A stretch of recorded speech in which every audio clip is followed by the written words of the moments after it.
নমস্কার। প্রতিদিনের মতো আজকেও ইতিহাসের আজকের দিনে কী রয়েছে দেখে নেব। বড়দিন 25শে ডিসেম্বর। দেখে নেব কী রয়েছে। 1642-এ পদার্থবিদ ও গণিতজ্ঞ স্যার আইজ্যাক নিউটনের জন্ম। 1758-তে হেলির ধূমকেতু প্রথম দেখা যায়। 1771-এ দ্বিতীয় শাহ আলম মোগল সম্রাট হিসেবে দিল্লির সিংহাসনে বসেন।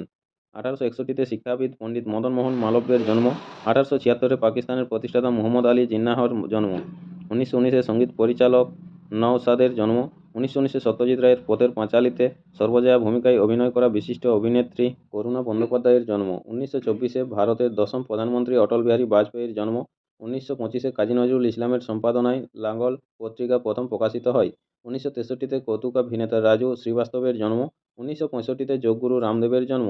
1970-এ অভিনেত্রী নাগমার জন্ম। 1977-এ অভিনেতা চার্লি চ্যাপলিনের মৃত্যু। 1982-তে অভিনেতা দেব এর জন্ম। 2018-তে কবি নীরেন্দ্রনাথ চক্রবর্তীর মৃত্যু। নমস্কার, আজকের ইতিহাস এই পর্যন্তই। পরের ইতিহাসটি পেতে চ্যানেলটিতে সাবস্ক্রাইব করে পাশে থাকা বেল আইকনটি অল করে রাখুন। সবাই ভালো থাকুন, সুস্থ থাকুন। দেখা হচ্ছে পরের আপডেট ইতিহাসে। ধন্যবাদ।